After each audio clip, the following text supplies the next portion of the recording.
আসসালামু আলাইকুম। আজ এই ভিডিওর মধ্যে মাইক্রোসফট এক্সেল এর একটি টপিক দেখব। এই ভিডিওর মধ্যে একটি কিবোর্ড শর্টকাট ব্যবহার করব। যখন আপনারা কাজ করার ক্ষেত্রে কিবোর্ড শর্টকাট আপনাদের অনেক প্রয়োজন হয়। তার জন্য অবশ্যই এই ভিডিওটি দেখেন, তাহলে আপনারা শিখতে পারবেন। দেখুন, আমরা যে মাইক্রোসফট এক্সেলটা আমরা ওপেন করেছি, ওপেন করার পর দেখুন আমাদের এমন একটা শীট এখানে ওপেন হয়। উপরে গিয়ে দেখুন আমাদের এখানে দেখুন আমাদের অনেকগুলো ট্যাব দেওয়া আছে। বিভিন্ন ধরনের যখন ট্যাবের উপরে ক্লিক করবো, ক্লিক করার পর তার ভিতরে প্রতিটা অপশন এখানে রয়েছে। যখন আমি এখানে মাউসটা রাখবো, দেখুন এখানে লেখা আছে ফর্মুলা বার। তারপর যখন আমি এখানে রাখবো মাউসটা, দেখুন এখানে লেখা আছে নেম বক্স। এখানে রিবন বার রয়েছে। তো আমাদের শীটটা আমাদের 1 থেকে এখান থেকে শীটটা শুরু হয়েছে। এখন আমরা চাচ্ছি এখানে যে রিবন পার্টটা আছে, সেই রিবন পার্টটা থেকে চলে গিয়ে আমাদের যে শীট আছে, সেই শীটটা 1টা আমি যেখানে দেখুন মাউসটা আমি এখানে রাখছি, মাউসটা যেখানে রাখছি সেখানে শীট 1 এখানে চলে আসবে। আপনাদের এখান থেকে রিবন বা যা আছে সব এখান থেকে চলে যাবে। তার জন্য কিবোর্ড থেকে একটি শর্টকাট ব্যবহার করতে হবে। সেটা কি ব্যবহার করবেন? কিবোর্ড থেকে control plus shift plus F1 button press করুন। কিবোর্ড থেকে control plus shift plus F1 button press করুন। কিবোর্ড থেকে control plus shift plus F1 button press করুন। দেখুন, যখন আমি প্রেস করেছি, প্রেস করার পর দেখুন আমাদের উপরে যে রিবন বারটা ছিল, সেই রিবন বারটা এখান থেকে সম্পূর্ণ চলে গিয়ে আমাদের দেখুন 1 2 3 এখান থেকে আমাদের শীটটা শুরু হয়েছে। দেখুন আমাদের এখানে যে ফর্মুলা বারটা এবং যে নেম বক্সটা, এটা আমাদের ঠিক রয়েছে, কিন্তু উপরে যেটুকু ছিল সেটুকু আমাদের এখান থেকে চলে গেছে।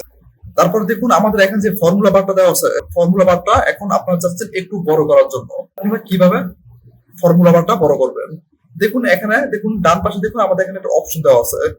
এই অপশনটা উপরে যখন আপনারা মাউস দিয়ে একটি ক্লিক করবেন, ক্লিক করার পর দেখুন আপনাদের যে ফর্মুলা বারটা সেটা আপনাদের একটু বড় হয়ে গেছে। ছোট করবেন তখন আপনারা এখানে ক্লিক করবেন, দেখুন এখান থেকে ছোট হয়ে গেছে। দেখুন আমরা এখানে দেখুন একটা টেবিল আকারে দেওয়া আছে। দেখুন চারদিকে আমাদের একটু মোটা মোটা একটু দাড়ি মতো দেওয়া আছে।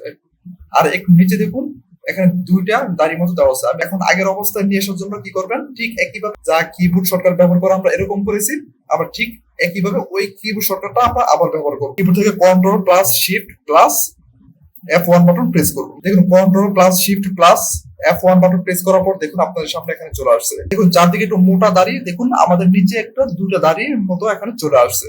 এখন যখন আপনাদের এমন নিচে দুইটা দাড়ি প্রয়োজন হয়, তখন আপনারা কিভাবে নিয়ে আসবেন? আর চারদিকে মোটা দাড়িটা এটা নিয়ে আসবেন। চলুন দেখি কিভাবে এটা আপনারা একসাথে সিলেক্ট করবেন। করার পর এখন আমাদের দুই পাশে একটু মোটা দরকার। এখানে রাইট বাটন ক্লিক করুন। তারপর এখানে দেখুন একটা বর্ডার্স উপরে গিয়ে ক্লিক করুন। ক্লিক করার পর এখানে দেখুন কাছে তার উপরে গিয়ে আপনার এখানে ক্লিক করুন। ক্লিক করার পর দেখুন চারদিকে আমাদের একটু মোটা মোটা এখন চলে আসছে। এখন আমরা দেখছিলাম নিচে দুইটা দাড়ি ছিল। তার জন্য কি করুন, একসাথে ঠিক একইভাবে সিলেক্ট করুন। তারপর এখানে মাউস রাইট বাটন ক্লিক করুন। তারপর এখানে বর্ডার্স উপরে ক্লিক করুন। তারপর এখান থেকে লেখা আছে বটম ডাবল বর্ডার, তার উপরে গিয়ে ক্লিক করুন। ক্লিক করার পর এখানে খাইজেটে ক্লিক করুন। দেখুন ক্লিক করার পর দেখুন আপনাদের নিচে এখানে দুইটা দাড়ি চলে আসছে। এইভাবে আপনারা সহজে এখানে এই টিপস গুলা ব্যবহার করতে পারেন। ভিডিওটি যদি ভালো লাগে অবশ্যই আমাদের চ্যানেলটি একটি সাবস্ক্রাইব করে তার সাথে একটি লাইক একটি কমেন্টস করে রাখবেন। দেখা হবে পরবর্তী ভিডিওতে। ভালো থাকবেন, সুস্থ থাকবেন, সবাইকে ধন্যবাদ।